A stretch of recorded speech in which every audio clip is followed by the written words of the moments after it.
Alright, so this is a suggestion via Discord. The name of the video is Venezuelan immigrants in Chicago live in fear after loss of temporary legal status. Let's see where this takes us.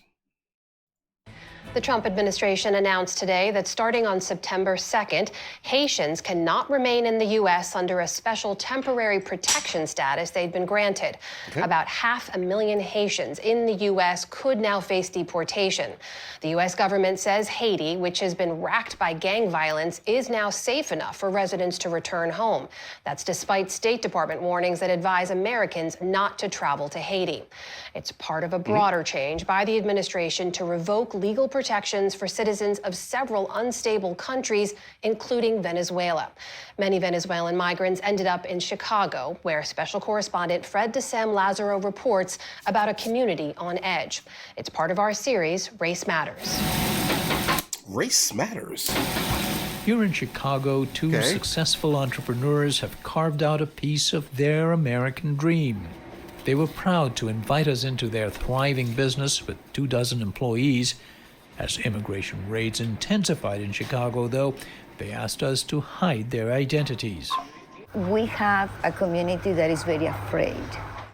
Ana Hill Garcia runs the Illinois Venezuelan Alliance, an organization that since 2017 has provided a variety of services to the growing community in this state. We were receiving phone calls that they needed food because we don't want to go out. And then one of the things that really is the saddest part for me is this is the last week in the school system. The children have their recitals. You know, the children have their graduation. And parents, they don't want to take the children. They're afraid that they won't return. Yeah, they are very afraid. Are these people legal? I mean, they actually have a right to be here based on TPS? Yeah, they had the right to be here. 11,000 people that were given TPS. Okay. TPS, or temporary protected status, keyword, guys, temporary, for up to 18 months, is given to individuals from designated countries beset by armed conflict or natural disasters. Yeah. It shields them from deportation and enables them to obtain work permits. And guys, I think this is absolutely beautiful. I love the fact that America kind of goes out of their way, let's say, doing much more than other countries are, because understand how many countries are actually between Venezuela and the United States of America, right? So just understand this here. We're doing a lot more than many other nations are and will ever do, let's say.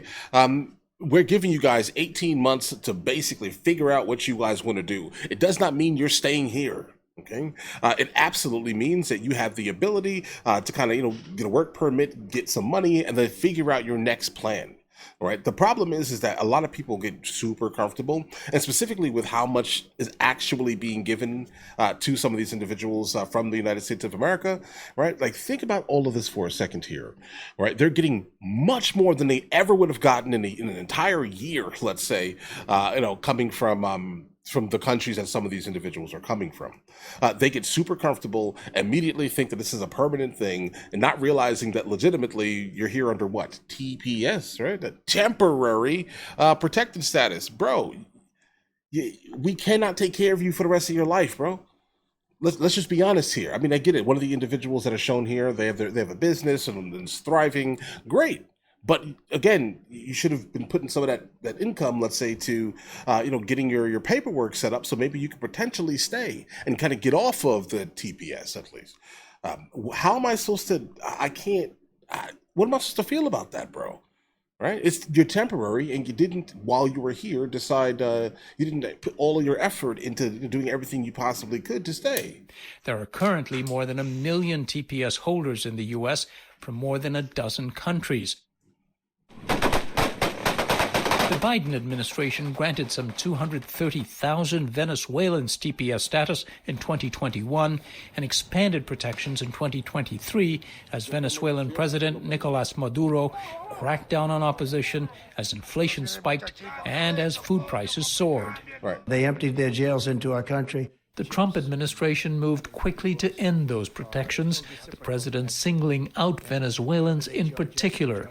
They sent their gangs, probably the worst gang anywhere in the world, as bad as MS-13, maybe worse. Maybe and they worse. came out of the jails of Venezuela. Okay, Unfortunately, let me give the context here. Obviously, he's referring to the Aragua state, specifically in Venezuela, where they had a gigantic prison, and somehow all of them were released from the prison. And when they did that, them hearing that TPS basically existed, what do? They hit our southern border.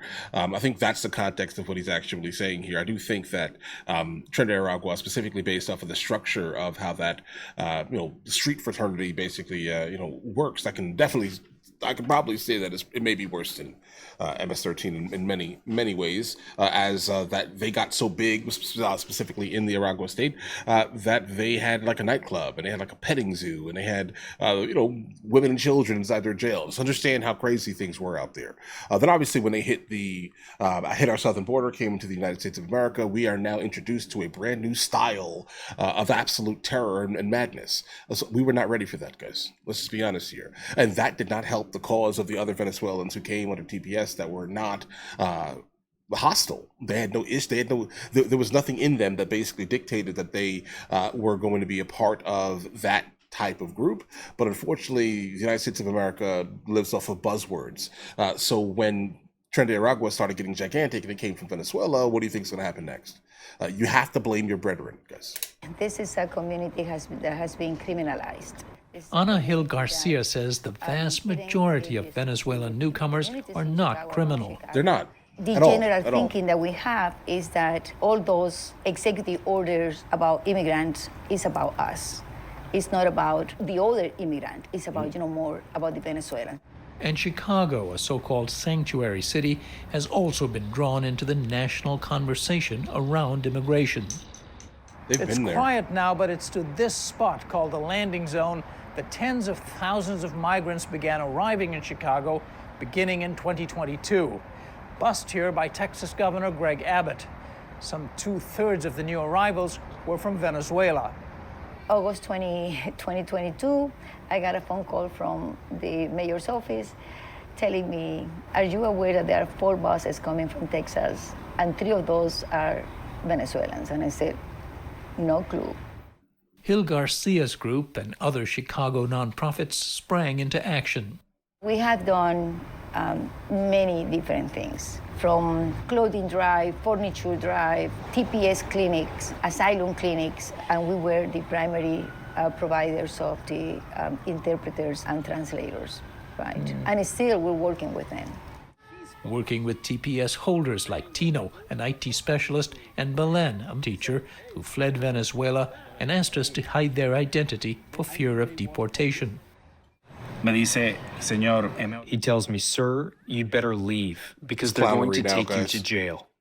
This is what a member of the Venezuelan National Guard told Tino when he protested the scarcity of gasoline under the Maduro regime.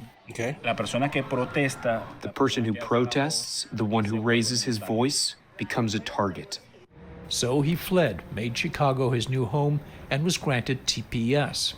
for immigrants, you feel the same as other person in Chicago. Because, the law in Chicago, you are the same, whatever person, with paper or not, you are the same, you have the same right, and then you feel safe. There's ice on your block. But as federal immigration raids across the city increased in recent weeks, sparking massive protests, the level of fear has also gone up for this couple who've been together 10 years. Vista esta situación es preocupante. It is worrying because we left one unstable situation for another. What is your biggest concern today? Mi preocupación es enorme. My level of concern is enormous because we came to this country with a purpose. We didn't expect this. We were running away from the impunity of Venezuela, and the purpose was to work to achieve our goals. Okay. We support the legal immigrant. Chuck Hernandez is chair of the Chicago Republican Party. There's not really an appetite to support those who come here, whether it be illegally or under a temporary program that was put in by Biden. He says the Trump administration has a right to enact its immigration policies. He does. He says the arrivals from Venezuela have strained Chicago's resources. We're having right now in Chicago a real crunch financially. And then the amounts of Chicago taxpayer money going towards many of these groups. It's money that could be used towards citizens Our that own should not be homeless. going towards these people that are here on a temporary type of basis. Yep. How do you respond to people who say T is for temporary? The issue here is not that they're dealing with gangs, they're dealing with human beings. Okay. And when a human being is afraid to go back, Okay. and that's really what the situation is here, that people has been told that Venezuela is getting better. Venezuela is not getting better. Venezuela is getting worse. I sympathize with them, but this Absolutely. was the fault of the Biden administration by giving people false hope that you can come. That's valid. Okay, guys, I'm trying to think of a time and a place where you can sign something, let's say, like you understand the contract's in front of you, right? And you're going to be held to that legitimate contract, right? So for example, if you're signing something that says temporary, why are you under the assumption that it's a permanent thing? If it says blatantly you have 18 months, are you wasting the 18 months? Guys, come on. Come here. For their part, Venezuelans we spoke with said they I feel feel a bad. sense of deja vu. En mi país no hay debido proceso judicial. In my country, there is no legal process. The United States was the first country to guarantee those freedoms. And now living through this situation, it feels the same as what happened in Venezuela, because they are not respecting the due process of the people. No están respetando el debido proceso a las personas. In the meantime, The due process of a contract you signed? Bro, listen, I just wanted to sit here and sometimes when you guys send me some videos, in order for me not to just completely lose it on people, just like completely speaking, just out of turn, I'll sit here and I'll just whittle, right? I'll whittle with a knife and a piece of wood. I don't know, guys. I just try to take my eyes off of what I'm seeing, at least, right? But the thing, I'm listening, obviously, but the thing is that, guys, it's in the contract. It's in the name, right? We cannot take the world's population in. Like, we're not there. Okay, like the average person is struggling, living paycheck to paycheck. Like, why are you under the assumption that we need to? Absolutely. Like, those of us who pay a gigantic, stupid amount of taxes, okay, for literally no return, not a good one, in comparison to the people who do not pay taxes, let's say large scale, and they get a return at the end of the year, while being able to utilize all the things that I can utilize. Then no, we're not. No. Okay, but the point is that the reality of the scenario is that, guys, when it comes down to Venezuela, like, obviously we feel bad. And the average, I think, if you are callous, if you feel bad, if you don't feel bad, let's say, for what's going on in Venezuela and in other countries that people are potentially running from. The concept of a refugee is not lost on me. I respect the whole thing. If we can help you out, then I think we should be able to. And the fact that we do have a program called TPS, that we're literally giving now more people access to our refugee program, then, guys, do your thing. But I just do not think that we should have to take in the entire population of Venezuela, Haiti, and Afghanistan, okay, into our country. Why would we need to do that, guys? Why would we do that? How is that to our benefit, guys? It's not. So what are we going to do with this here, guys? What are we going to do? Because the left is going to consistently complain, obviously, about how accountability should only be for people, I don't know, that are Americans, maybe, guys, because I don't know, it's weird. I definitely would like for people to understand that if you signed a contract for TPS, you're gonna have to go back to your country, guys, if you have not already figured out what you should have done. So instead of coddling the individuals that came into the country, you should have told them, bro, you got 18 months to figure out what you're gonna do. Right? Either you're going to stay here, work as hard as you possibly can to kind of, make sure that's where your finances are going, or you're going to find another country to go to, because we're not going to keep the United States of America is not going to keep you for life and forever, right? Unless you immigrate fully. Okay, learn our language, learn our traditions and cultures, and become a functioning, member of society. If that's not your thing, then, bro, what am I supposed to feel about that? Right? You wasted 18 months here being coddled. Right? You listened to the Democrat.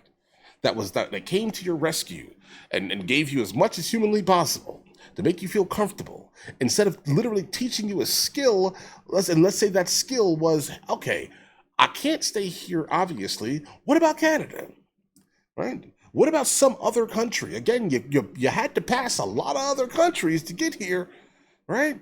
You did that. Like, I feel bad to a certain extent, but then when it comes down to you signing something and you not paying attention to it because you were just too excited to kind of get in our borders, what am I supposed to feel about that?